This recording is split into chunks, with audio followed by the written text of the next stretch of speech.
On the night of June 13th, 2017, Fred and Cindy Warmbier waited impatiently at Cincinnati Airport in Ohio. After 17 long and painful months, their son had finally come home. His plane touched down, the cabin door opened, and the Warmbiers were allowed to go inside. Their anxiety quickly turned to horror. At first they heard what they later described as a howling, involuntary, inhuman sound coming from the back of the plane. And then they saw him. It was their son, 22-year-old Otto Warmbier. They knew he was in a bad way, but they never expected this. Fred Warmbier later described the scene to the TV show Fox and Friends. He said, "Otto had a shaved head. He had a feeding tube coming out of his nose. He was staring blankly into space, jerking violently. He was blind. He was deaf. As we looked at him and tried to comfort him, it looked like someone had taken a pair of pliers and rearranged his bottom teeth." Otto Warmbier had been arrested in January 2016 during a 5-day sightseeing tour in North Korea. According to his prosecutors, he'd snuck out of his hotel room in the early hours of New Year's Day and tried to steal a propaganda poster from a restricted area. After a tearful, forced confession on North Korean state TV and a 1-hour trial in March 2016, Otto was sentenced to 15 years of hard labour. With that, he vanished for over a year, imprisoned far beyond America's reach. Otto's family were kept in the dark. US officials repeatedly urged the North Korean government for updates, to no avail. And then suddenly, in June 2017, North Korea sent Otto back to the US. By then, though, it was already far too late. As Otto's parents discovered that night on the tarmac of Cincinnati Airport, their son was no longer the same. Otto was immediately rushed to the University of Cincinnati Medical Center, but doctors couldn't save him. At first, they said he was in a state of unresponsive wakefulness, essentially a coma. But then, just 6 days after his arrival on June 19, 2017, Otto died. His family asked for his feeding tube to be removed after seeing no signs of recovery. The North Koreans had explained Otto's condition by saying he contracted a rare disease called botulism shortly after being convicted and that he'd taken a sleeping pill. Otto's doctors and eventually his coroners weren't convinced. Nor, of course, were his parents. In June 2017, as hundreds of mourners flocked to Otto's funeral in Wyoming, the Warmbiers made a vow. They'd find out what really happened to their son.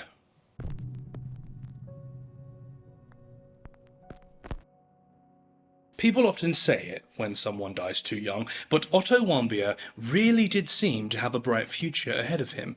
He was the eldest child in a Republican family, living in a white 2-story house with the American flag waving out front. He was athletic, popular, and intelligent. He went to Wyoming High School, one of the top public schools in the country, and by senior year he'd been crowned prom king. From there, he earned a scholarship to study commerce and economics at the University of Virginia, and by his first year at uni, he'd already landed a finance internship. Otto had also completed a foreign exchange at the London School of Economics, and he had a week-long finance course lined up in Hong Kong, sponsored by his university in early 2016. But maybe sensing that a predictable, if not successful, middle-class future was waiting for him, Otto started looking for something more. After Hong Kong, he wanted to go somewhere exciting, a little bit taboo, somewhere few of his peers would ever dream of visiting. He wanted to see North Korea. And so, Otto opened his laptop, jumped onto his favourite search engine and looked for a tour agency that would take him there.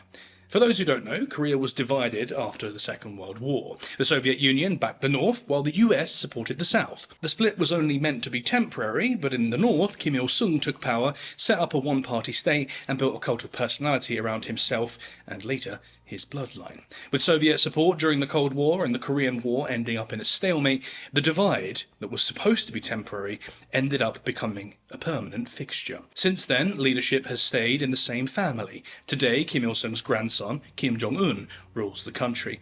That makes North Korea the world's only communist dynasty, as well as one of its most secretive and repressive states. Surprisingly though, North Korea is also a growing hotspot for tourists. Thousands are allowed to visit every year to experience the country through highly curated sightseeing tours. And in return, the isolated nation, which suffers from heavy international sanctions for its budding nuclear weapons program, receives a much needed injection of cash. Tourists, however, have little to no chance of meeting real people, witnessing the real poverty of the country, or moving freely on their own. There are very strict rules, overseen by Korean tour guides, as to where tourists can go, what they can take photographs of, and who they can talk to. All that said, Otto was still keen on going. He was an avid traveller and had already visited Israel on a Jewish birthright trip, as well as Europe, Cuba, Ecuador, and his father later told the Washington Post Otto wanted to meet the people of North Korea and was curious about their culture. Eventually, Otto settled on Young Pioneer Tours, a company based in Xi'an in central China. This was no ordinary tour group, or at least it wasn't a company that treated excursions to oppressive countries as seriously as you might think. Young Pioneers, founded in 2008 by British expat Gareth Johnson, claims to take its customers to destinations your mother would rather you stay away from. Though it's based in China, it's mainly run by Western tour guides, specifically ones that like to drink. In 2015, Otto signed up to the company's 5-day, $1,200 New Year's party tour, which promised, quote, fun, thrill-seeking, and adventure at a great price. And indeed, Otto's parents weren't thrilled about it. They warned him not to go, but as his mother later told the press, why would you say no to a kid like this? And so, just after Christmas, Otto flew out to Beijing to meet the other young pioneers. At the airport, the company handed out the group's visas to North Korea and together boarded an old Soviet jet to Pyongyang. On December 29, 2015, at just 21 years old, Otto Warmbier entered North Korea. He wouldn't leave again for 17 months. When the group landed in Pyongyang, their cameras were taken and guards scrolled through their phones, looking for any so-called subversive material. This level of scrutiny is actually normal fare for tourists visiting North Korea, but the country's strict rules didn't seem to faze the young pioneers. The group, mostly made up of Europeans, Australians, Canadians, and a handful of Americans, was being led by similarly young and Western tour guides, and according to the travellers, these tour guides liked to drink quite a lot and encouraged their guests to join in. One of Otto's fellow travellers, who asked to stay anonymous, later told Politico, partying was a bigger part of the job description than taking care of us. Another added, all of the tour guides were young people who got very drunk. It was sort of like there were few or no adults around. By day, of course, the young pioneers dutifully visited all the monuments and propaganda sites involved with the North Korea sightseeing tour. By night, though, they'd slam the vodka shots and drink beer until the early hours of the morning in their hotel. This carefree attitude soon spilled over into the daytime. At Pyongyang's Mansu Hill, which is home to the 70-foot statues of Kim Il-sung and Kim Jong-il, Otto started showing his own willingness to take some risks. According to the Danish journalist Ria Westergaard Pedersen, who was also on the trip, she and Otto secretly snapped photos of the soldiers on guard at Mansu Hill, despite strict warnings not to. Pedersen later said, we were like, we're doing a bad thing. Otto was so nervous about it. This feels so tiny compared to what he was accused of, and he was nervous about it. At least one other American in the group jokingly nicknamed Otto Imperial Enemy. This wouldn't exactly age well. In the end, the night that changed Otto's life was New Year's Eve. It was meant to be the highlight of the tour, but as the young pioneers went off drinking at a fancy bar together, they apparently lost track of Otto for a few hours. According to North Korea, that's when he committed his crime. But Otto slept easy that night. It was on January the 2nd, 2016, as the young pioneers gathered at Pyongyang airport to leave the country, that things went bad. Otto handed over his passport for inspection. The officer stared at it for just a little too long, and then Otto felt a tap on his shoulder. Two soldiers were standing behind him. They led Otto away from the group and into a private room. As he walked past his fellow young pioneers, they joked it would be the last time they'd see him. They weren't wrong. Their plane took off without Otto. They could never have imagined that they'd never see him again. Back in America, Otto's parents waited for his call once he'd crossed into China, a call which never came. You see, officials said that at 1:57 a.m. on January the 1st, Otto had snuck into a staff-only area of the hotel and tried to steal a large propaganda poster. They claimed the poster was too big and he gave up, but that the crime had still been committed. The regime even claimed they had proof. They released a grainy CCTV clip showing someone pulling a poster from the wall. You just can't quite tell who it is. Nonetheless, Otto was taken into custody. The rest of the world wouldn't see him again until February 29, 2016, when he appeared on North Korean state television reading a pre-written confession in a highly staged press conference. Beginning calmly, but eventually breaking down into tears, Otto read, "On the early morning of January 1st, 2016, I committed my crime of taking out the important political slogan from the staff-only area of the Yangakdo International Hotel, aimed at harming the work ethic and the motivation of the Korean people. After committing my crime against the people and government of the DPR Korea, I have been very impressed by the Korean government's humanitarian treatment of severe criminals like myself, and of their very fair and square legal procedures in the DPR Korea." In the rest of the script, Otto said he'd been lured into his crime by the CIA, a Methodist church, who promised him a used car worth about $10,000 in return, and even a university secret society. He also described sneaking into the staff area with his quietest boots to steal a trophy that would harm the motivation and work ethic of the Korean people. He said he'd been practicing his crime by stealing road signs in the US and hiding them under his bed.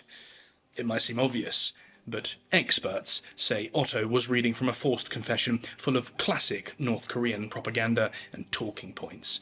Lots of details were wrong or just didn't quite add up. Otto read his father's company name wrong, he had no ties to the Methodist Church, he used awkward stock propaganda phrases that experts said were typical of North Korean scripts.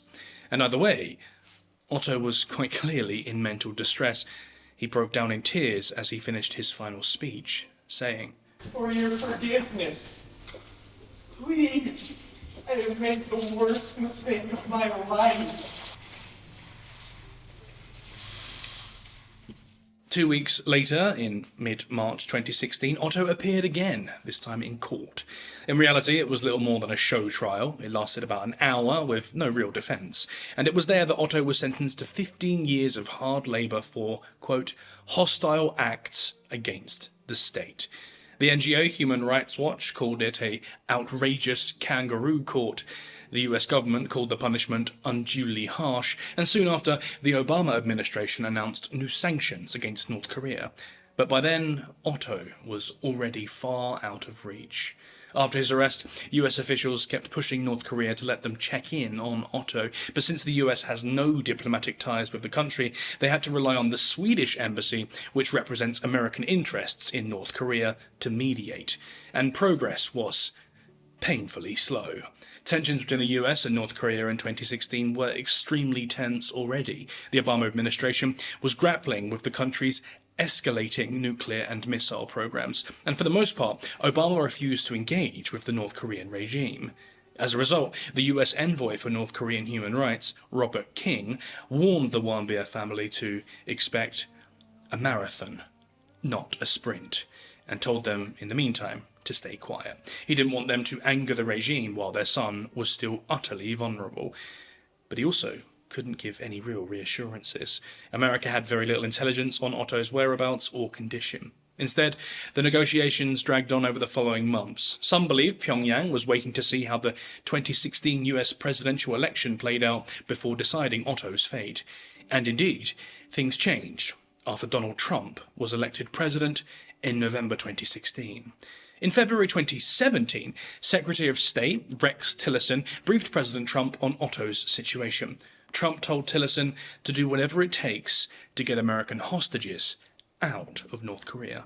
In May that year, US envoy Joseph Yun met North Korean officials in Oslo, and Pyongyang agreed, in principle, to finally let the Swedish embassy visit Otto. Later, North Korea requested an urgent meeting with the US in New York. On June 6, 2017, Yoon met with North Korean Ambassador Pak and learned for the first time about Otto's medical condition. A week later, on June 12th, Yoon and 2 doctors flew to Pyongyang. That morning, they finally saw Otto in person, and this was the first time the US could confirm his condition. Yoon demanded his immediate release.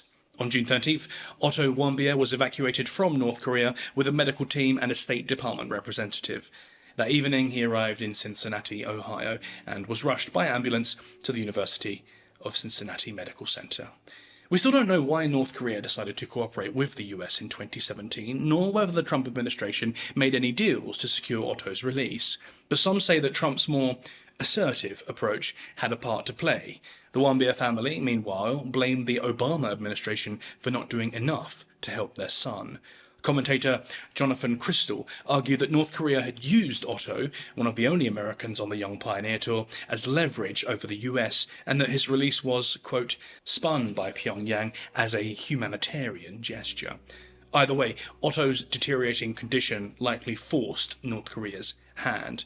North Korean officials said that after his sentencing in March 2016, Otto fell into a coma after contracting botulism, a rare illness caused by a toxin that attacks the body's nerves, and taking a sleeping pill.